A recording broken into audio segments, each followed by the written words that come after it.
Alvira Maulani, Prodi Bimbingan Konseling Islam semester 5. Di sini saya akan memenuhi tugas mata kuliah penelitian kuantitatif. Langsung saja, yang pertama di sini ada jurnal internasional. Jurnal pertama yang berjudul dengan The Relationship Between Islamic Religiosity, Self-Control, and Academic Sitting Muslim University Student. Nah, di sini ada linknya, bisa dicek. Terus, variabel penelitian X1 sama dengan religiositas Islam, X2 sama dengan self-control atau pengendalian diri, dan Y sama dengan perilaku kecurangan akademik atau academic cheating. Pendekatan penelitian. Pendekatan yang digunakan adalah pendekatan kuantitatif dengan paradigma positivistik, karena penelitian ini mengukur hubungan antar variabel menggunakan angka dan analisis statistik. Jenis penelitian. Jenis penelitian adalah penelitian korelasional yang bertujuan untuk mengetahui hubungan antara religiositas dan self-control terhadap perilaku kecurangan akademik mahasiswa. Hipotesis penelitian. Hipotesis awal atau HA menyatakan bahwa terdapat hubungan yang signifikan antara religiositas Islam atau X1 dan self-control atau X2 terhadap perilaku kecurangan akademik atau Y mahasiswa. Hasil hipotesis setelah penelitian menunjukkan bahwa religiositas Islam dan self-control berpengaruh negatif dan signifikan terhadap perilaku kecurangan akademik.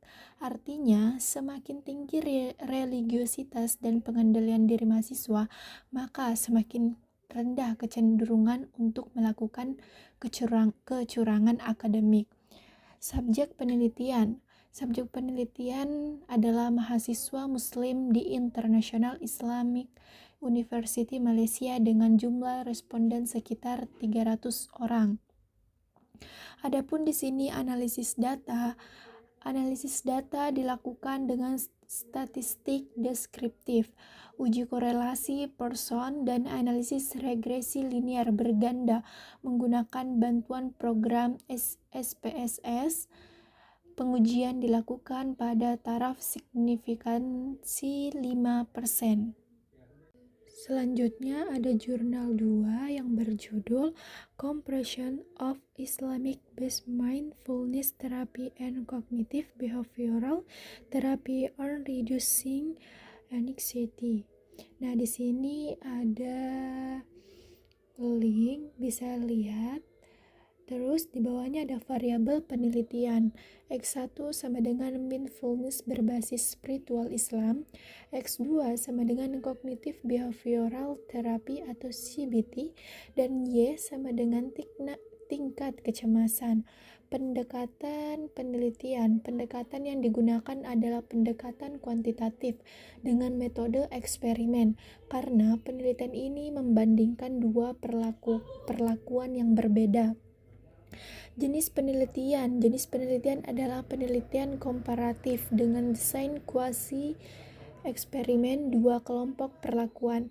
Hipotesis penelitian. Hipotesis awal menyatakan bahwa terdapat perbedaan efektivitas antara mindfulness berbasis Islam dan terapi atau CBT dalam menurunkan tingkat kecemasan. Hasil hipotesis setelah penelitian menunjukkan bahwa mindfulness berbasis nilai-nilai Islam lebih efektif dibandingkan CBT dalam menurunkan tingkat kecemasan responden secara signifikan. Subjek penelitian. Subjek penelitian adalah pasien Muslim dengan gangguan kecemasan ringan hingga sedang sebanyak 60 orang yang dibagi ke dalam dua kelompok perlakuan.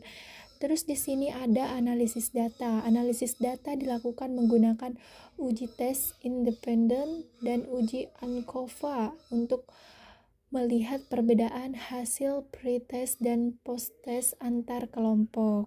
Selanjutnya jurnal 3 yang berjudul The Effect of Quran Recitation and Islamic Counseling on Smoking Behavior, a Randomized Controlled Trial.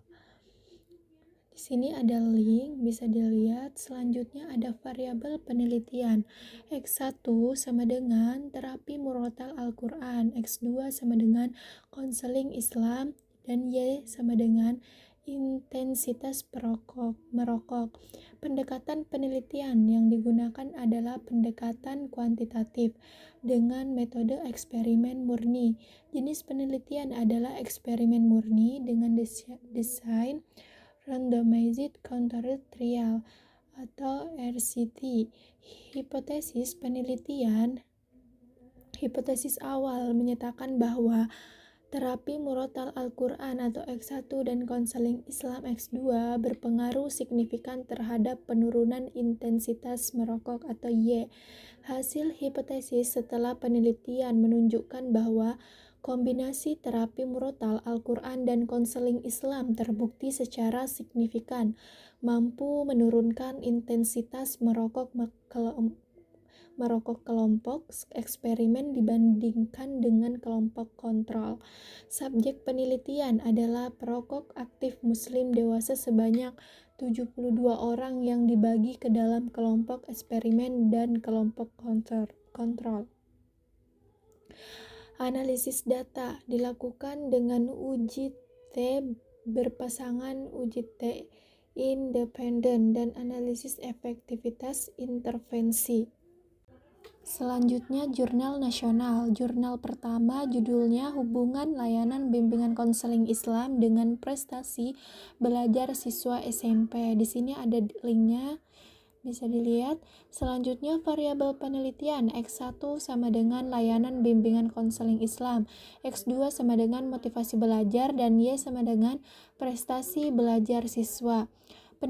Pendekatan penelitian digunakan adalah pendekatan kuantitatif dengan metode survei. Jenis penelitian adalah penelitian korelasional untuk mengetahui hubungan antara layanan BK Islam dan motivasi belajar dengan prestasi siswa. Hipotesis penelitian.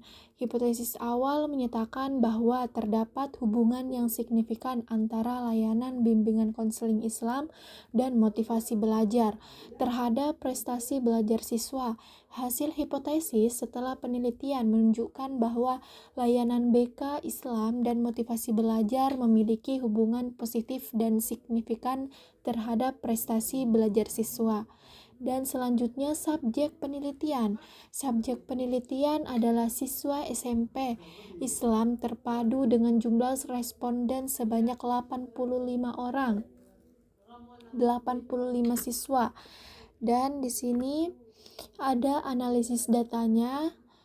Analisis data menggunakan uji korelasi person product moment dan regresi linear ganda. Selanjutnya di sini jurnal 2 yang berjudul Perbandingan Efektivitas Bimbingan Konseling Islam dan Konseling Konvensional dalam Meningkatkan Kedisiplinan Siswa. Di sini ada link jurnalnya, bisa dilihat. Selanjutnya di sini ada variabel penelitian. X1 sama dengan bimbingan konseling Islam, X2 sama dengan konseling konvensional, dan Y sama dengan kedisiplinan siswa. Pendekatan penelitian yang digunakan adalah pendekatan kuantitatif. Jenis penelitian adalah penelitian kuasi eksperimen dengan desain komparatif dua kelompok perlakuan. Selanjutnya ada hipotesis penelitian. Hipotesis awal menyatakan bahwa terdapat perbedaan efektivitas antara layanan BK Islam dan konseling konvensional dalam meningkatkan kedisiplinan siswa. Hasil hipotesis setelah penelitian menunjukkan bahwa layanan bimbingan konseling Islam lebih efektif dibandingkan dengan konseling konvensional dalam meningkatkan kedisiplinan siswa. Adapun subjek penelitiannya adalah siswa kelas 8 Madrasah Sanawiyah sebanyak 60 siswa. Dan di sini ada analisis datanya dilakukan dengan menggunakan uji independen dan uji peningkatan atau disebut dengan gain score. Selanjutnya jurnal 3 yang berjudul Efektivitas Konseling Kelompok Islam dengan Teknik Mindfulness terhadap Regulasi Emosi Remaja. Variabel penelitian, X1 sama dengan konseling kelompok Islam, X2 teknik mindfulness, dan Y regulasi emosi remaja. Pendekatan penelitian, pendekatan yang digunakan adalah pendekatan kuantitatif dengan metode eksperimen. Jenis penelitian adalah penelitian kuasi eksperimen dengan desain pre-test dan post-test control group. Hipotesis penelitian, hipotesis awal menyatakan bahwa konseling kelompok Islam dengan teknik mindfulness berpengaruh terhadap regulasi emosi remaja.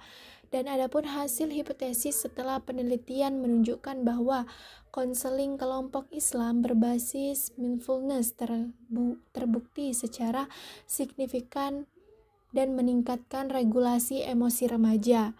Dan adapun subjek penelitian adalah siswa madrasah aliyah sebanyak 50 orang. Dan terakhir ada analisis datanya. Analisis data dilakukan menggunakan uji berpasangan, uji normalitas, dan uji homogenitas. Mungkin itu saja yang sempat saya sampaikan, kurang lebihnya mohon dimaafkan. Assalamualaikum warahmatullahi wabarakatuh.